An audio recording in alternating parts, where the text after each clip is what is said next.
PM Modi और अमेरिकी राष्ट्रपति डोनाल्ड ट्रंप की G7 समिट में द्विपक्षीय बैठक। फ्रांस में चले G7 समिट के दौरान प्रधानमंत्री नरेंद्र मोदी और अमेरिकी राष्ट्रपति डोनाल्ड ट्रंप की पहली आमने सामने मुलाकात हुई, जो 16 महीने बाद हुई। बैठक में व्यापार समझौता, ऊर्जा सुरक्षा, क्षेत्रीय स्थिरता और हाल में हॉर्मुज़ स्ट्रेट में अमेरिका हमले में मारे गए भारतीय नाविकों की सुरक्षा जैसे महत्वपूर्ण मुद्दों पर चर्चा हुई। ट्रंप ने मोदी की तारीफ में उन्हें कूल, काम और किलर बताया तथा भारत पर किसी हमले की स्थिति में पूर्ण सहायता का आश्वासन भी दिया। इस बैठक से भारत अमेरिका संबंधों में नई गति आने की उम्मीद है, खासकर व्यापार और रक्षा सहयोग के क्षेत्र में। पीएम मोदी ने पश्चिम एशिया युद्ध के वैश्विक व्यापार पर पड़ने वाले प्रभावों पर भी जोर दिया।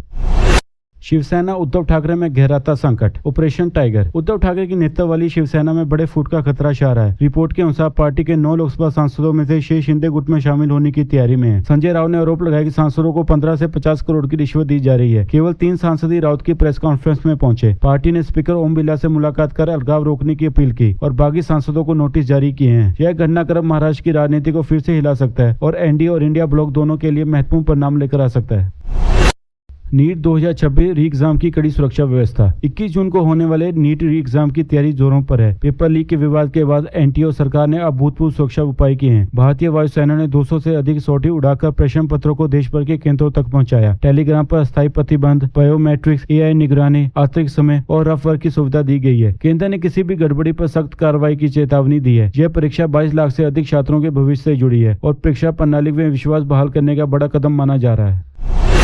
हॉर्मुज़ स्ट्रेट हमले में मारे गए भारतीय नाविकों की लाशें भारत लाई गई। पिछले सप्ताह अमेरिका हमले में मारे गए भारतीय नाविकों की लाशें वापस लाई गई। G7 समिट में पीएम मोदी ने इस मुद्दे को ट्रंप के समक्ष उठाया। लगभग 1.5 लाख भारतीय नाविक दुनिया भर में काम करते हैं और उनकी सुरक्षा चिंता का विषय बनी हुई है। सरकार ने प्रभावित परिवारों को हर संभव मदद का आश्वासन दिया है।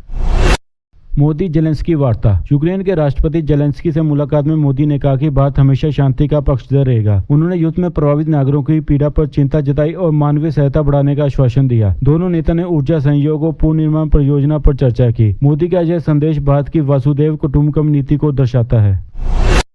उड़ीसा पाठ्य पुस्तक में 1600 से अधिक गलतियां। एनसीईआरटी के बाद उड़ीसा की पाठ्य पुस्तक में बड़ी संख्या में गलतियां पाई गई। संसदीय पैनल ने इस पर चिंता जताई। एनटीए के पास 448 करोड़ रुपए अतिरिक्त फंड होने की खबर आई है, जिसे परीक्षा सुधार पर खर्च करने की सिफारिश की गई है। शिक्षा गुणवत्ता पर सवाल उठ रहे हैं। बांग्लादेश सीमा में भारतीय नागरिक की सुरक्षित वापसी। सीमा सुरक्षा बल की कार्रवाई में बांग्लादेश सीमा से एक भारतीय नागरिक को सुरक्षित वापस लाया गया। दोनों देशों के बीच सीमा प्रबंधन पर हाल में हुई उच्च स्तरीय बातचीत के बाद यह सकारात्मक घटना है। G7 में पीएम मोदी का पश्चिम एशिया युद्ध पर जोर। G7 में पीएम मोदी ने पश्चिम एशिया संघर्ष के वैश्विक अर्थव्यवस्था, खासकर विकासशील देशों पर पड़ने वाले प्रभावों पर चिंता व्यक्त की। उन्होंने शांति और स्थिरता की अपील की। यह भारत की स्वतंत्र विदेश नीति का प्रतिबिंब है।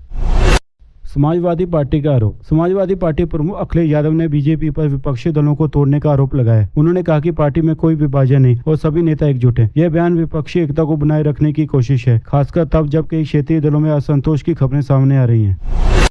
फीफा विश्व कप 2026। इंग्लैंड ने क्रोएशिया को 4-2 से हराकर शानदार जीत दर्ज की। वहीं पुर्तगाल और डेमोक्रेटिक रिपब्लिक कांगो का मैच ड्रॉ रहा। फुटबॉल प्रेमियों के लिए यह विश्व कप रोमांच साबित हो रहा है। भारत में भी फुटबॉल का क्रेज बढ़ता जा रहा है।